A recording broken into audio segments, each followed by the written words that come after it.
Welcome to my presentation. Welcome to the OWASP track. I cannot see most of your faces. Let me ask you whether, so put your hand if you are a developer.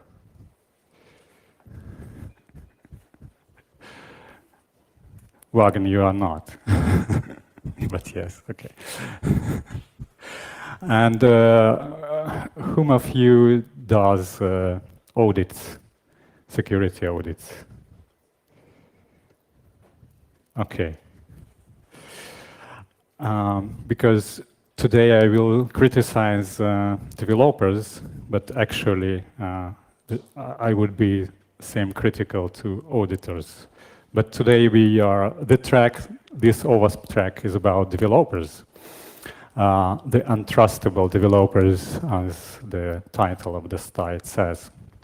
Well, interesting, organizers call these speeches lectures, so I will tell you my lecture. Actually, sometimes I have to read out what I prepared, because half of my presentation is brand new, so I don't know by heart what to tell. And so forgive me for this. My name is Timur. I'm the leader of the OWASP Hungary chapter, despite my being Russian. I started and finished my developer career in the last century, and the last decade I ran an ISV, and a software company. We developed innovative access management and that identity management software for enterprises, especially for financial sector. And now I do cybersecurity consulting because it sounds good or cool. I also finished my PhD in a few years ago. It was about dispositions, not IT at all. Dispositions and social constructs. In short, it was about that we are all zombies, and we are, and even we are zombies when we are executive managers.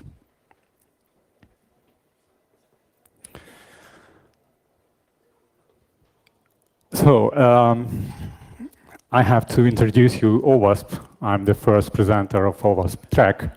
OWASP is OWASP. It's an open web application security project, or more exactly, projects.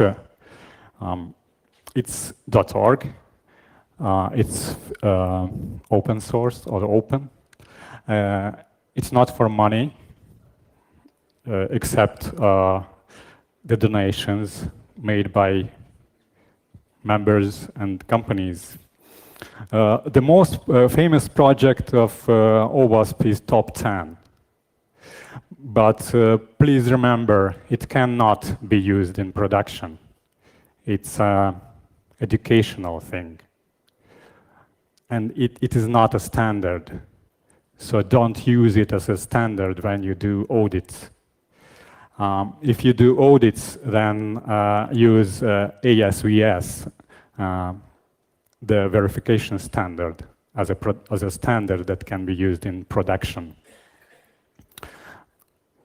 And use developer guides, well, if you are a developer. And there are many tools assisting developers and auditors. Just to mention two, TAP is a famous web application audit tool, and one of our new tools is dependency check. Its name says what it does, and it supports Java, .NET, and Python.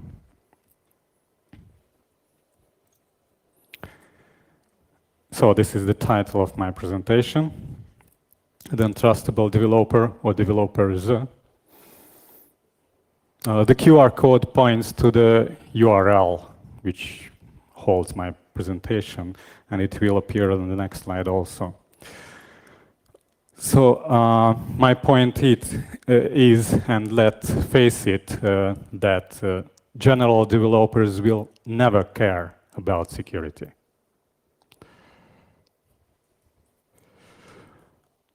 Of course, this picture does not represent what I think about developers, but it tells a lot about the crowd whom we call coders. And I would include the coders management to this crowd.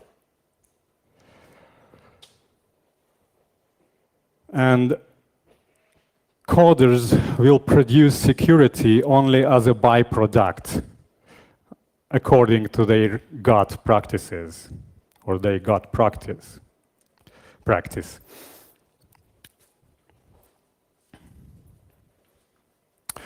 And so coders will never care about security. And we have lost the war for secure software because hackers won, because software contains vulnerabilities anyway. And this is the state of production today. Today I focus on developers and blame the developer culture for vulnerabilities, but there are several other root causes, like complexity, complicity, yours also, mismanagement, immature methodologies, and lack of robots in audits. On top of this criticism, I would like to be constructive. My main concern is not the crowd, are not the coders. My main concern, the way to improve the more demanding developers, and the solution I vote for today is secure coding. Well, yes, there will be no surprise in my presentation. It's a little bit boring what I'm saying. Okay, application security concept. Application security, my point is that application security is about quality assurance. Quality assurance of the product and quality assurance of the process, the production process. And since software is not a product, but a service, the quality of the support process is also as important as the production is. Application security starts with threat modeling or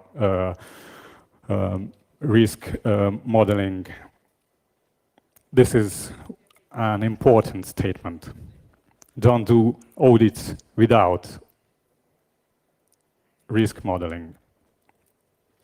In enterprise, the application security policy is the set of the main rules of game is very important, and the software development lifecycle methodologies are the other thing that are important in enterprise. And since applications are hackable anyway and cannot be trusted, the countermeasures like web application, firewalls, and log audits and stuff like that is very important. And here's, at this conference, speaking about the importance of audit and testing is obvious. Well, let's be fair. Developers does what they are paid for, and that is written in some specification. So probably if we feed requirements, application security requirements into the black box of development, then we will have application security as the output. Is it this simple? Yes. Please explain your point of view.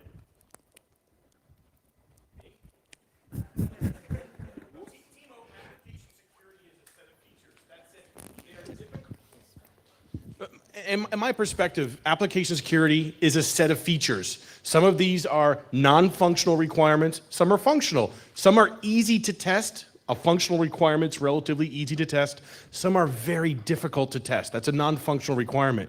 But at the end of the day, using a standard like ASVS, the Application Security Verification Standard, you can give developers about 150 requirements that will radically improve application security. Thank you, Jim.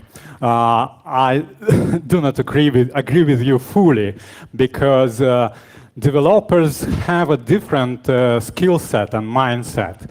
And in order to think about threats, you have to have a security mindset. So developing black box, or developers will not produce application security in this respect. But it's a good argument to go through.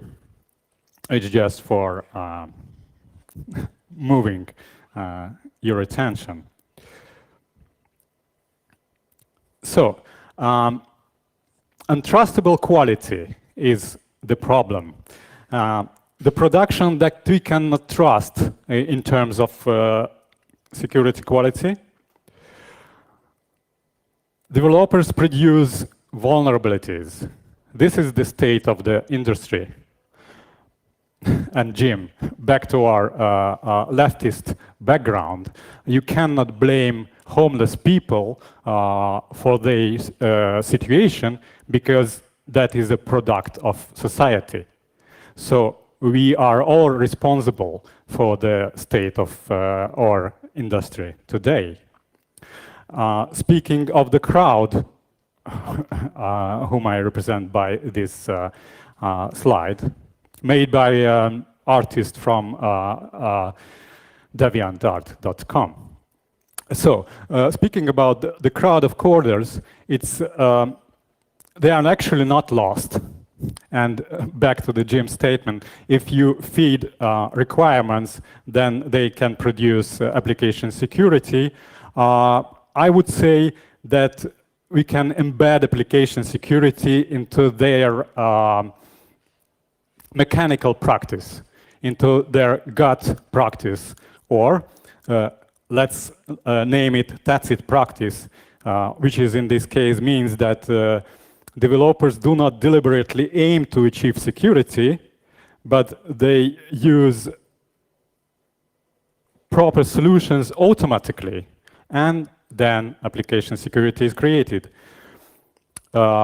Like when you use Angular, sanitization is given in most cases. Let's say it's another way. You can program people to program properly. But really, I'm not interested today in my presentation today with these mediocre developers. My key question is, how should we support the more demanding, I would say, professional part of developers to advance with the security quality? And let's take a quick look regarding the root causes of the poor state of the application security. Of course, first of all, in my opinion, it's complexity. So software today is too complex. It is a given. Behind the simple interfaces, we have spaghetti of code. We have spaghetti of systems. But complexity and spaghetti is not the same thing. And developers are who make complexity keep complexity in spaghetti state. This photo is from the Scrum article of the English Wikipedia, and these nice guys are at daily sprint meeting, what is pictured here, and I look at them as that part of developers that I'm speaking about today, the developed professional people. Complicity. The decisions about the production that define the production process at enterprise are made at tables with several players. And this decision making or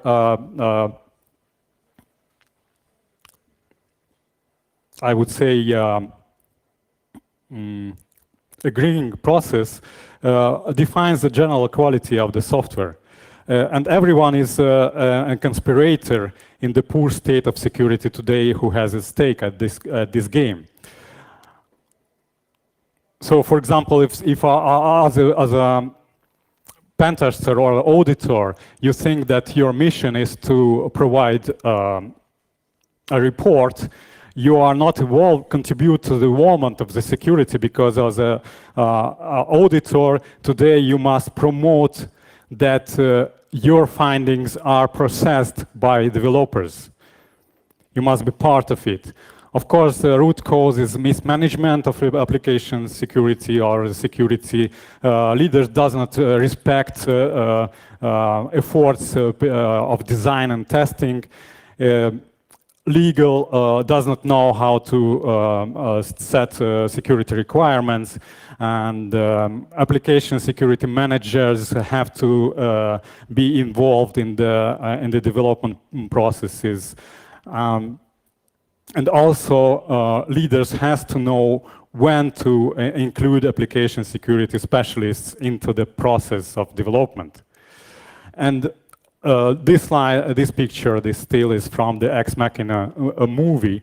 It's because I was to show my point that the major breakthrough in application security I would expect from pen testing robots who knows the business logic of application. So the state of auditing, the state of testing today is immature, and it has to advance in order to improve the application security. Also, regarding methodologies, the problem is that vulnerability audits as a business took a controversial approach by selling pen tests wherever possible. Actually, there were times when we had trusted developers at 70s, and at that time, programmers were an educated people and, let's say, select part of engineering culture. And the software, of course, that at that time was not that complex, but we could trust these people for their product in terms of security quality. There was such thing like trusted computer system. Now it sounds like sci-fi. Actually, there was a thing for it called an Orange Book. Orange Book, it also sounds like a thing of Harry Potter. Today, you cannot expect developers to achieve a desired level of insurance because the probability of bugs is too high. So we trust no one, and despite so there are different kinds of threats. And the problem is that threats come and go, but the probability of exploitable bugs remain.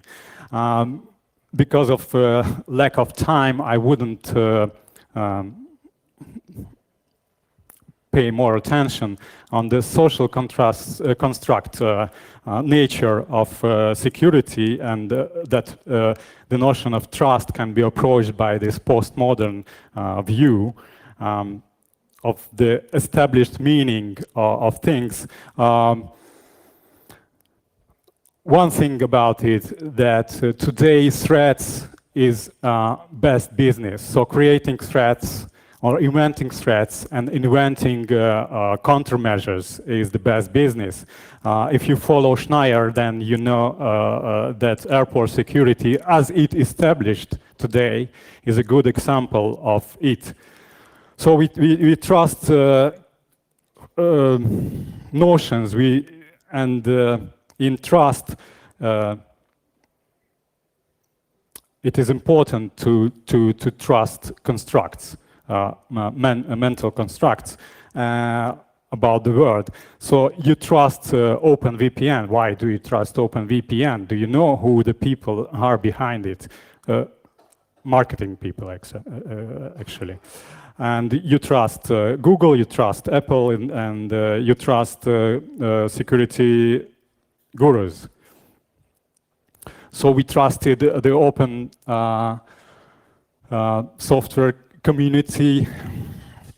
We believed in the quality assurance of open source software, and we trusted the fiction of OpenSSL.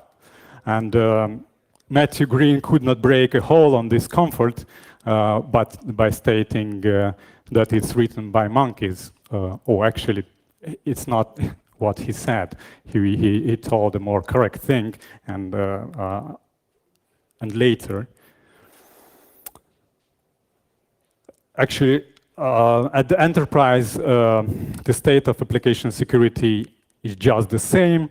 We have spaghetti of code. We had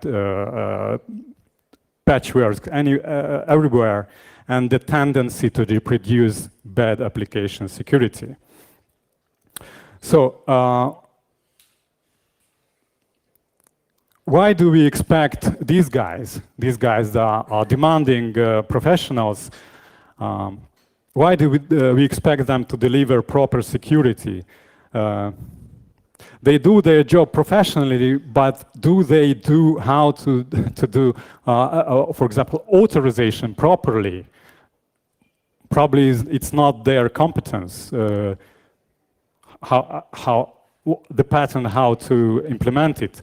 My question would be, well, three questions would be: why don't they take secure coding trainings?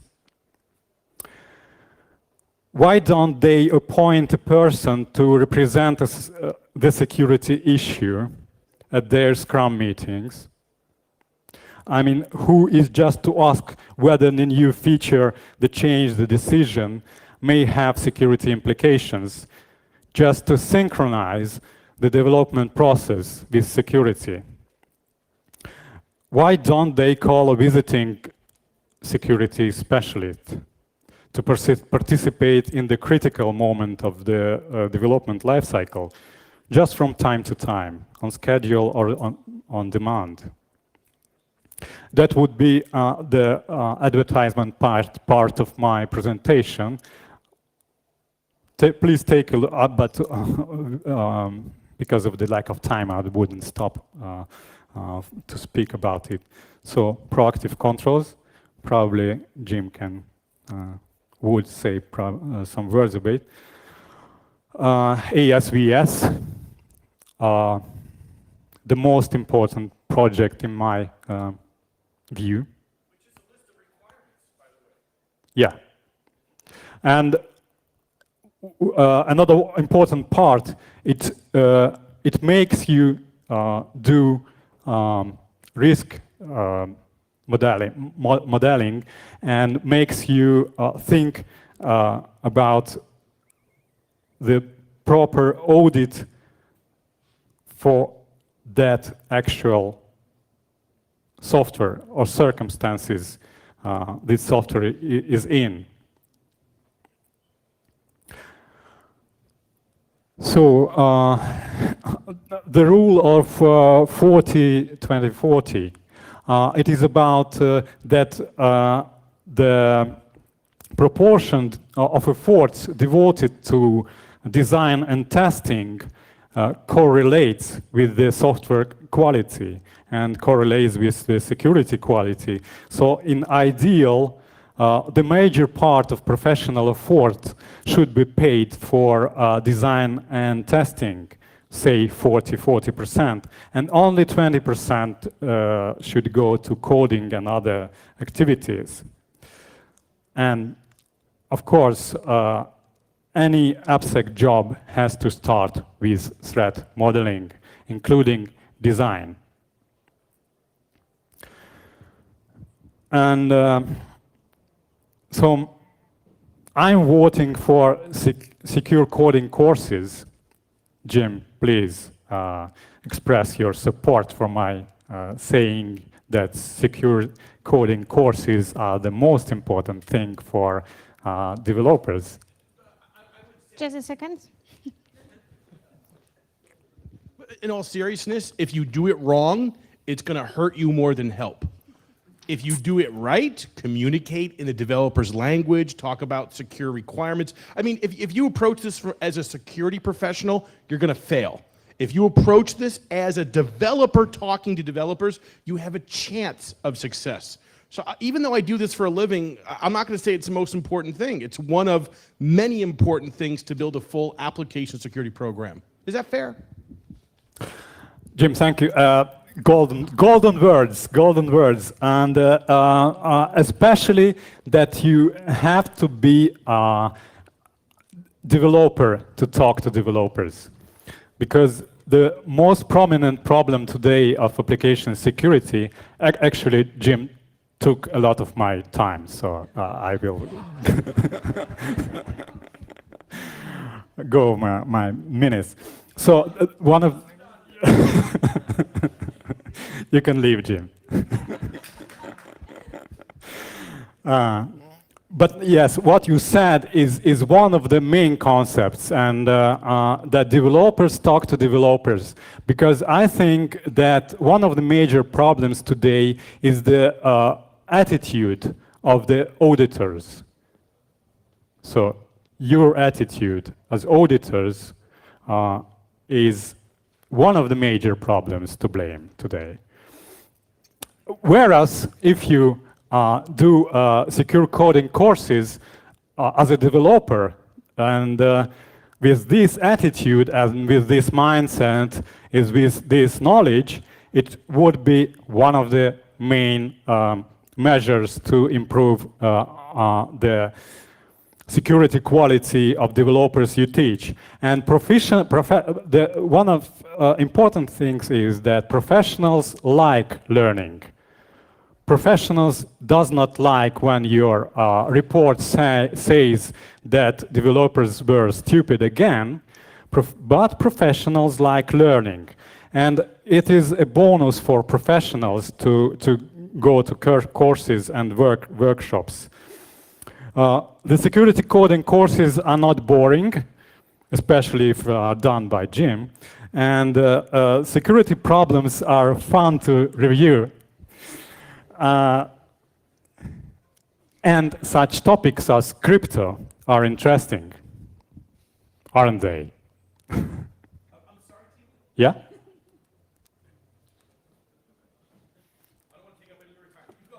No. I think that we are entertaining people, so please. If I was to say you have to take my training, I'd be an arrogant jerk and no one should ever listen to me. There's many people who do training. All I'm saying is whoever does it, don't bring in security theory bullshit.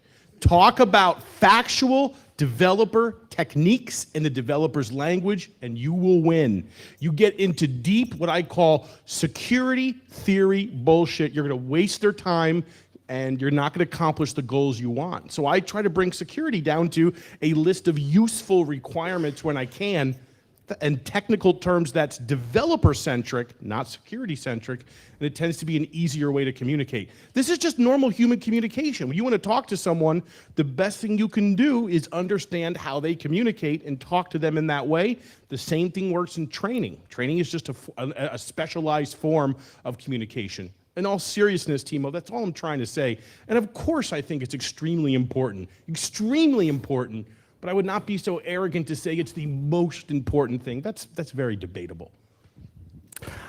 Okay.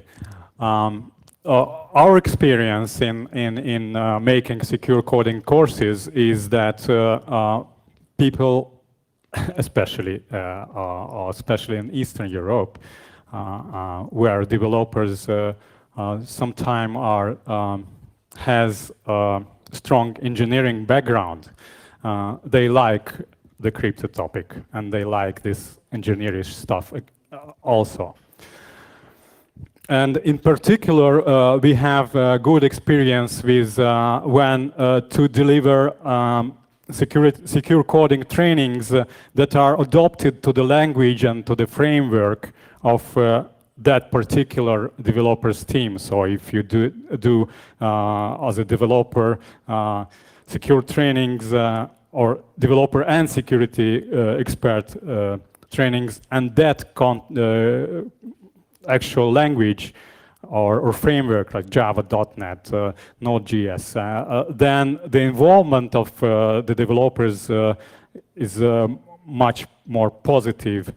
And the labs, then hands-on part, if it prevails, it's also an important thing. And I know that Jim agrees with me at that point. I would say, in addition to the secure coding training, you can do another two practical things: the coaching sessions and the review of findings, of audit findings. Especially when the experience of the training is fresh and you as an auditor can show your findings and compare the course with the findings made at the software of that developer team, it works well. So you can face the developers with real vulnerabilities of their code, then theory and reality connects. It has to be the auditor's initiative to review the findings with the developers. And again, auditors has to have a cooperative attitude in this case. And auditors, security auditors, most of the times lack this cooperative attitude. Speaking about developer coaching, it is that specialist, auditor, or a trainer can sit together with the developer and review his code hands-on, and it's more involving than a prepared lab exercise. So reviewing the findings, the training and coaching works better together. It's, well, you can use the word synergy for it.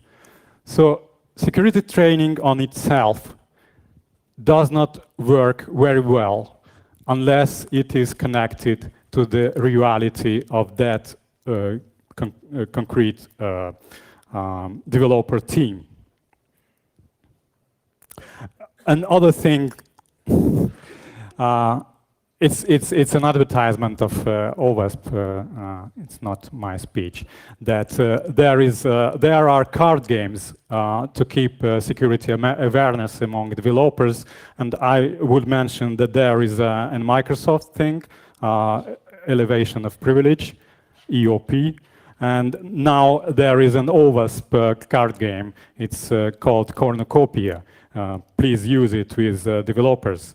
So do your homework with incident response, because you will be hacked sooner or later. An important question, I wouldn't skip it. Where are the resources? I think that the resources are in the corporate ethical hacking budgets.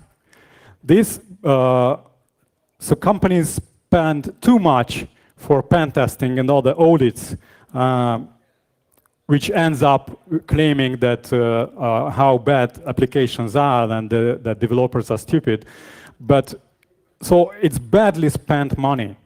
Instead, relocate money from audits to trainings and other proactive stuff.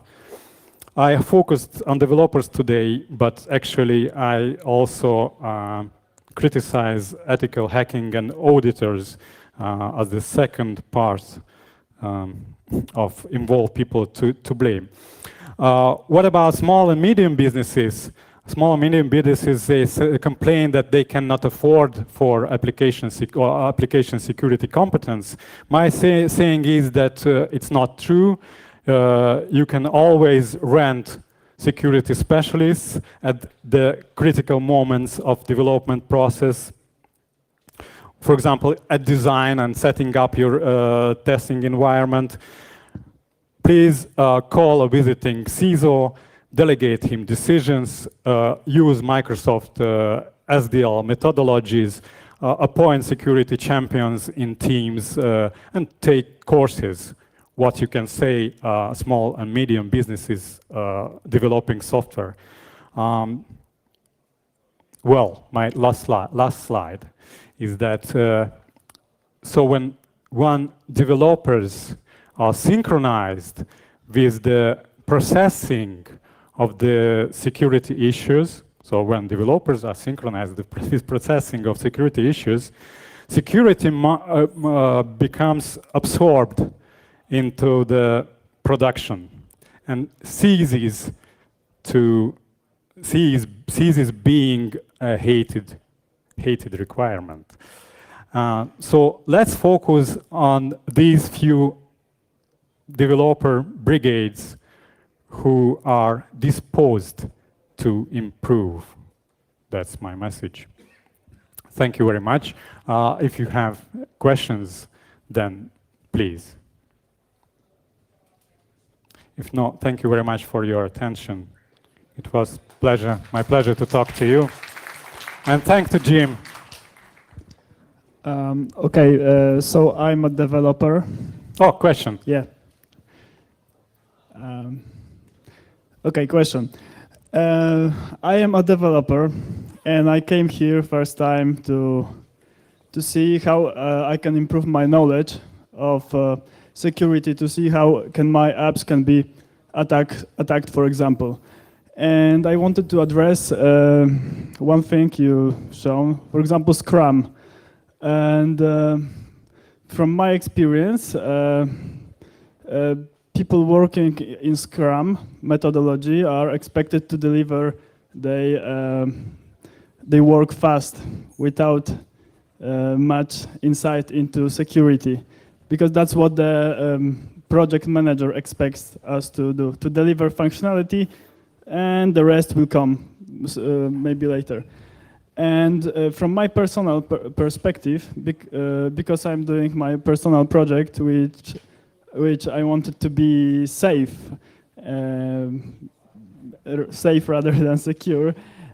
From my perspective, for me, it's very hard to trust tools, to trust open source tools, because I don't have any viable documentation. And even some payments providers don't provide good documentation telling me which things can go wrong. So I have really big uncertainty. I try my best to limit the possibilities, but still I have. Thank you. Well, I didn't get what actually was your question, but. No, it was important what you told, that actually it is one of the biggest problems that business, and that's what I wanted to say among the root causes of the poor state of application security today, it's management. And because management of clients, I mean clients who are paying for applications, because the functionality and the deadline, these are the two things that are paid for, and not only paid for, but the legal part, the contracts. So if you have a contract with your client for supplying a software, then you have probably no requirements regarding security. I don't know what is your case. Sorry, that was rather my insight, not question. So I just wanted to defend the programmers, because I don't know how many of you here are programmers. Maybe hands up, who is? So really few. And I think from my perspective that my friends more or less know how to do secure authorization, but they don't know how to secure very complex systems which are distributed throughout the world. That's the problem, in my opinion. Okay, but then shortly, I think that my message was call specialists. So when it comes to security questions that are beyond your competence, and it's not your problem, because it's not your specialty, probably, then an involvement of a security specialist has to be included into that project from the beginning, in my opinion. So it wouldn't be expected that developers knows security. If you say that your friends know how to do authorization properly, it can be true in most cases, but probably in several important cases, they will lack some knowledge how to implement in that case. So my advice would be still to pay a security specialist to participate in the design phase, and or to audit, but to audit not in past time the ready software, but to audit the design of your application before it gets developed. Okay, I'm so sorry, but we have to finish now. So thank you very much again. Thank you.